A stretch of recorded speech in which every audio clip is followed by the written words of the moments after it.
படித்ததில் பிடித்த ஒரு அற்புதமான கதை தான் இந்த வீடியோல கேட்க போறோம். தலைப்பு மனதோடு உறவாடு. இன்னைக்கு இருக்கக்கூடிய காலகட்டத்துல, அதாவது இன்றைய சூழல்ல நம்மளுடைய எண்ணங்கள் எல்லாம் மாறணும். பல விஷயங்கள் மாறி இருக்கு. பொதுவா ஜெனரேஷன் கேப் அப்படின்னு தான் சொல்லுவாங்க. தலைமுறை இடைவெளின்னு. ஆனா இப்ப தலைமுறை இடைவெளி எல்லாம் கிடையாது. டோட்டலாவே தலைமுறை மாற்றமே நிகழ்ந்திருக்கு. அப்படிப்பட்ட ஒரு சினாரியோ தான் இப்ப இருக்கக்கூடிய ஒரு விஷயம். அது இளைஞர்கள் மத்தியில மட்டுமே இல்ல. பெரியவர்கள், பெற்றோர்கள், தாத்தா, பாட்டிகள் அவங்க மனசுலயும் இந்த மாற்றங்கள் வந்தாகணும். அந்த சூழ்நிலையை தான் நாம இப்போ சந்திச்சிட்டு இருக்கோம். அது புரியலன்னா நம்ம வாழ்க்கை கஷ்டமாயிடும். இந்த அர்த்தத்தை அடிப்படையா வச்சு எழுதப்பட்ட இந்த கதை தான் மனதோடு உறவாடு. அருமையான கதை. கண்டிப்பா எல்லாருமே இந்த கதையை கேட்கணும். படிச்சுட்டு உங்க ஃப்ரெண்ட்ஸுக்கு எல்லாருக்குமே ஷேர் பண்ணுங்க. இந்த கதைய எனக்கு அனுப்புன என்னுடைய நண்பன் குமாரசாமி அவர்களுக்கு மிகப்பெரிய நன்றி சொல்லிக்கிறேன். கதையை தான் அனுப்புனாரு. ஆனா அந்த கதைக்கு தலைப்பு இல்லாம இருந்தது. ஸோ இந்த தலைப்பு மனதோடு உறவாடுங்கிற தலைப்பை நான் கொடுத்துருக்கேன். கண்டிப்பா உங்களுக்கும் பிடிக்கும்னு நினைக்கிறேன். ஸோ இந்த கதையை கேட்டுட்டு இந்த கதை பத்தின உங்க கருத்தை பதிவு பண்ணுங்க. The reality story. கதை கேட்கலாமா? ரயில் நிலையத்தை விட்டு மெதுவாக கிளம்பிக் கொண்டிருந்தது. நான் எனது அலுவலக வேலை காரணமாக மணாலிக்கு சென்று கொண்டிருந்தேன். எனது வயது 45. ஜன்னல் வழியாக குளிர்ந்த காற்று வீசியது. நான் எனது அலுவலக வேலையாக மணாலிக்கு சென்று கொண்டிருந்தேன். என் வயது 45. எதிரே இருந்த பர்த்தில் என் பார்வை சென்றது. ஒரு சிரித்த முகம். அம்மையாருக்கு வயது 65 இருக்கும். ஹிமாச்சல பிரதேசம் மணாலிக்கு தனியாக பயணம் செய்து கொண்டிருந்தார். அவர் பக்கத்தில் ஒரு சிறிய பை. நான் சாதாரணமாக அவரை கேட்டேன், ஆண்டி, தனியாகவா போயிட்டு இருக்கீங்க? பயமா இல்லையா? அவர் கலகலவென சிரித்தார். பல வருட சுமைகள் எல்லாம் ஒரு நொடியில் அந்த சிரிப்பில் கரைந்தது போல. அப்படி ஒரு சிரிப்பு, மனதில் இருந்து எழுந்த சிரிப்பு. அவர் சொன்னார், தம்பி, பயம் வந்ததெல்லாம் எல்லாரும் கூட இருந்த போதுதான். இப்ப நான் தனியா இருக்கேன். அதனாலதான் உண்மையிலேயே நான் சுதந்திரமா சந்தோஷமா இருக்கேன் என்று சொன்னார். பேச்சின் போக்கில் அவர் எனக்கு ஒரு அழகான வாழ்க்கை பாடத்தை கற்றுக் கொடுத்தார். மீண்டும் அவர் சொன்னார், நான் 60க்கு அப்புறம்தான் வாழவே கத்துக்கிட்டேன். அப்பதான் நான் சில விஷயங்களை கை கழுவி விட்டேன்.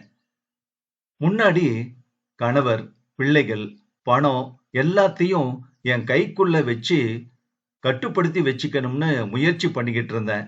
ஆனா இப்ப மணல் மாதிரி அத கைய திறந்து விட்டுட்டேன். இப்ப மனசு ரொம்ப லேசா இருக்கு. கட்டுப்படுத்த வேணும்னு நான் நினைச்சுக்கிட்டு இருந்த என்னுடைய பிடிவாதத்தை விட்டு. என் பையன் போன் பண்ணுனா எனக்கு சந்தோஷம்தான். பண்ணலைன்னாலும் பரவாயில்லதான். நான் அவனுக்கு பிறப்பு கொடுத்தேன். அதுக்காக அவன் மேல நான் எப்பவுமே உரிமை கொண்டாட முடியாது இல்லையா? மத்தவங்க கிட்ட எதிர்பார்க்கிறத இப்ப நான் விட்டுட்டேன் தம்பி. 50 வருஷம் என்னுடைய கணவரை மாத்த முயற்சி பண்ணுனேன். ஆனா அவர் அப்படியே தான் இருந்தாரு. அப்புறம் நான் என்னையே மாத்திக்கிட்டேன். இப்ப வாழ்க்கையில அமைதி வந்துருச்சு. மத்தவங்கள மாத்தணும்னு நினைச்ச நான் அந்த முயற்சி கைவிட்டுட்டு என்னையே மாத்திக்கிட்டேன். மருமகள், உறவினர்கள், சமூகம்னு எல்லாரையும் சந்தோஷப்படுத்துறதுல என்னையே நான் மறந்து போயிட்டேன். இப்ப நான் எனக்கு உண்மையா இருக்கேன். எல்லோரையும் சந்தோஷப்படுத்த வேணும்னு இருந்த என்னுடைய துடிப்பை விட்டுட்டேன். ஏன்னா எல்லாரையுமே என் ஒருத்தியால சந்தோஷப்படுத்த முடியாது இல்லையா? குழம்புல உப்பு கம்மி, இல்ல உப்பு ஜாஸ்தின்னு நினைச்சு நினைச்சு பல தடவை மணிக்கணக்கா மனசுல போட்டு குழப்பிக்கிட்டு அழுது இருக்கேன். கணவர் என்ன சொல்லுவாரோ, பசங்க என்ன சொல்லுவாரோன்னு. ஆனா இப்ப நான் எனக்கு சொல்லிக்கிறேன், எனக்குள்ளேயே சொல்லிக்கிறேன், நான் மனுஷிதான், கடவுள் இல்ல. ஒவ்வொரு தப்புக்கும் என்னையே குறை சொல்றத நான் விட்டுட்டேன். ரயில் நேரத்துக்கு வருதோ அல்லது தாமதமாக வருதோ அது என் கையில இல்ல இல்லையா? அப்புறம் எதுக்கு கவலை? நான் டீ குடிக்கிறேன், இயற்கையை ரசிக்கிறேன். ஒவ்வொரு விளைவை பத்தியும் கவலைப்படுறதை இப்ப விட்டுட்டேன் தம்பி. ஐயோ, நாளைக்கு முழங்கால் வலிக்கும்னு இன்னைக்கு மலை ஏறாம இருக்கணுமா? இப்போ உடம்புல தெம்பு இருக்கு. அதனால இன்னைக்கு இருக்கிற வாழ்க்கைய மனசார வாழ்ந்துகிட்டு இருக்கேன். எதிர்காலம் பத்தின பயத்துல இன்னைக்கு இருக்கிற வாழ்வை தவற விட்டுடணும்னு அதை இப்ப தவிர்த்துட்டேன். யாரு என்ன சொல்லுவாங்க? அரசியல்ல என்ன ஆகும்? பக்கத்து வீட்டுல என்ன சொல்லுவாங்க? என்ன நினைப்பாங்கங்கிறதெல்லாம் நினைச்சுக்கிட்டே இருப்பேன். ஆனா எல்லாத்தையும் இப்ப நான் நினைக்கிறதையே விட்டுட்டேன். இப்போ என்னுடைய ரத்த அழுத்தம் கூட நார்மலா இருக்கு. என் கையில இல்லாத விஷயங்களுக்கு என் சக்திய செலவு பண்றத இப்ப நான் விட்டுட்டேன்ப்பா. இப்போ நான் என்ன பண்றேன்? என்ன நானே கவனிச்சுக்கிறேன். என்கிட்ட நானே பேசிக்கிறேன். மத்தவங்க என்ன பத்தி என்ன சொல்றாங்களோ, அத ஒரு காதுல வாங்கி இன்னொரு காது வழியா விட்டுர்றேன்.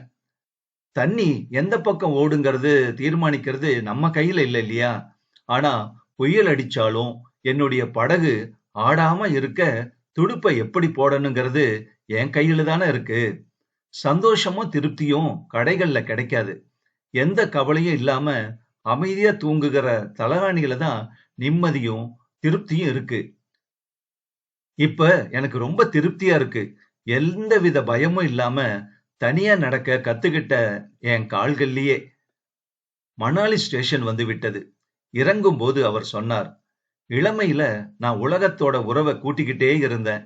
இப்போ இந்த வயசுல நான் என்னோட மட்டும் உறவு வச்சிட்டு இருக்கேன். அதனாலதான் நான் சிரிக்கிறேன். என்னால சிரிக்க முடியுது. ஏன்னா இப்ப என் மேல எந்த சுமையும் இல்ல. இப்ப நான் மட்டும்தான். என்னுடைய அமைதியான, திருப்தியான மனசு மட்டும்தான் எனக்கு என்னோட உறவா இருக்கு. வாழ்க்கையோட உண்மையான சந்தோஷம் மத்தவங்கள மாத்துறதுல இல்ல. நம்மள நாமே புரிஞ்சுகிட்டு அந்த வாழ்க்கைய ஏத்துக்கிறதுல தான் சந்தோஷமே இருக்கு என்று கூறி முடித்தார் அவர்.